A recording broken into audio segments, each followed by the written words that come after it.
liquid granular solid adalah satu kondisi campuran yang merujuk adanya campuran antara fase liquid baik itu seperti air, minyak, dan lain-lain dengan material solid seperti pasir, kerikil, atau sejenisnya. Jadi, solid tersebut terdistribusi di dalam pendispersi atau fase liquid tadi sehingga campurannya tersebar secara merata.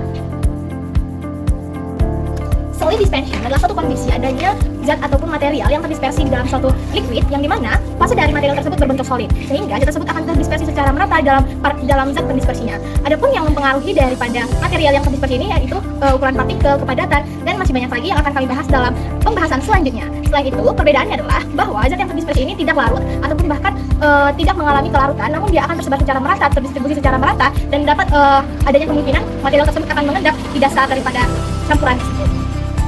Selanjutnya itu adalah dissolution, di mana dissolution adalah melarikan suatu zat padat di dalam pelarut, di mana zat padat tersebut akan terdispersi di dalam larutan untuk mendapatkan campuran yang homogen. Nah, biasanya zat pelarut ini mempunyai kemampuan untuk melarutkan zat lainnya yang terkandung di dalam suatu tangki melalui proses pengadukan. Cairan yang dihasilkan dari proses pengadukan tersebut biasanya disebut dengan larutan. Contohnya, ketika kita mencampurkan kopi bubuk yang sebagai zat padat di dalam air panas sebagai pelarut, maka suhu dari air panas tersebut akan mempercepat pemecahan partikel-partikel antara kopi dan air tersebut, sehingga cepat terjadinya penghomogenan antara kopi dan air tersebut. Dalam konteks liquid granular solid, mass transfer dapat diartikan sebagai suatu proses perpindahan massa antara fase cair dengan fase padat dalam suatu agitation phase. Agitation phase sendiri merupakan di mana kondisi fase padat terdistribusi secara merata pada lapisan cair. Dapat kita lihat pada contohnya pada pencampuran fase dengan air. Dan di sini masyarakat mengalami pengendapan. Kenapa dia mengalami pengendapan? Ada beberapa faktor yang dapat kita lihat seperti ukuran partikel dan kerapatan partikel. Nah, oke guys, selanjutnya untuk mengasah pemahaman kita terhadap materi ini, mari kita bersama-sama membahas case berikut ini.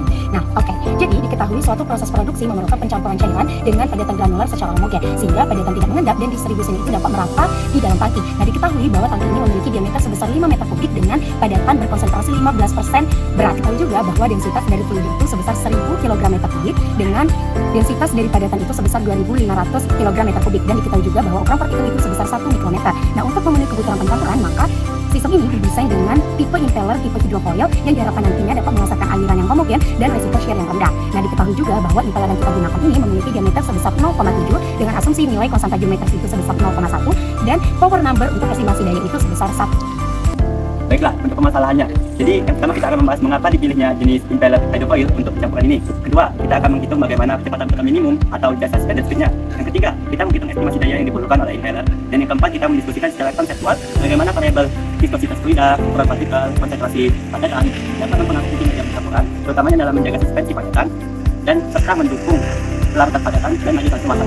Apa sih alasan pemilihan impeller tipe hidrofoil untuk sistem pencampuran ini? Di mana alasan pemilihannya itu sendiri karena impeller ini menghasilkan aliran aksial yang halus sehingga distribusi fluid dan padatan di dalam tangki itu dapat menjadi homogen. Selain itu, desain hidrofoil juga menghasilkan shear yang lebih rendah dibandingkan tipe impeller lainnya, misalnya turbin, sehingga mengurangi resiko kerusakan atau perubahan ukuran partikel. Nah, untuk B, hitung kecepatan putaran minimum. Nah, di mana pertama kita akan membuat diketahui terlebih dahulu. Pertama, kita hitung dulu berdasarkan rumus yang ada, itu ada NJS sama dengan S dikalikan gravitasi dikalikan dengan densitas padatan dikurang densitas fluida dibagi densitas padatan yang kemudian dipangkatkan 0,45 dikalikan dengan diameter pipa yang dipangkatkan dengan 0,13 kemudian dikalikan dengan diameter impeller yang dipangkatkan menjadi minus 0,85. Nah, untuk memudahkan dalam kita menyelesaikan rumus ini, maka kita dapat menghitungnya satu persatu. Nah, dimulai dengan menghitung faktor beda massa jenis dan gravitasi. Jadi kita masukkan seperti pada layar, X sama dengan gravitasi dikalikan dengan densitas padatan dikurang densitas fluida dibagi densitas padatan. Kita substitusikan nilai gravitasinya itu ada 9,81 dikalikan dengan densitas padatan 2500 dikurang dengan 1000 dibagi 1000, maka didapat hasilnya 9,81 dikali 1,5 itu 14,715. Kemudian selanjutnya kita dapat menghitung nilai tersebut yang dipangkatkan menjadi 0,45. Caranya ialah dengan mengeksponenkan 0,45 dikalikan dengan ln 14,715.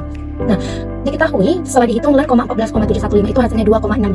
Kemudian nilai tersebut kita kalikan dengan 0,45 sehingga menghasilkan angka 1,296. Kemudian angka 1,296 ini kita eksponenkan sehingga menghasilkan 3,35. Nah, kemudian kita lanjut untuk menghitung diameter pipa yang dipangkatkan menjadi 0,13, di mana diketahui pada soalnya tadi diameter pipa adalah 0,001. Jadi kita pangkatkan menjadi 0,13, maka untuk memudahkannya maka kita dapat menghitung eksponen 0,13 dikalikan ln 0,001. Nah, ln 0,001 itu hasilnya min 6,908. Kemudian kita kalikan dengan 0,13 hasilnya adalah 0,898. Nah, 0,898 ini kita eksponenkan menjadi 0,407. Nah, kemudian selanjutnya kita menghitung diameter impeller yang dipangkatkan menjadi minus 0,85, di mana diameter impeller tadi sudah diketahui sebesar 0,7, maka caranya adalah eksponen minus 0,85 dikalikan dengan 0,7, di mana 0,7 itu didapat minus 0,357, kemudian kita kalikan dengan minus 0,85 sehingga menghasilkan angka 0,303. Nah, kemudian angka 0,303 tadi kita eksponenkan sehingga menghasilkan angka 1,357. Nah, terakhir setelah kita mendapatkan masing-masing nilai, maka kita dapat mensubstitusikan semua faktor pada persamaan awalnya tadi sehingga didapatkan angka 0,1846. Nah, untuk mengkonversikannya menjadi rotary per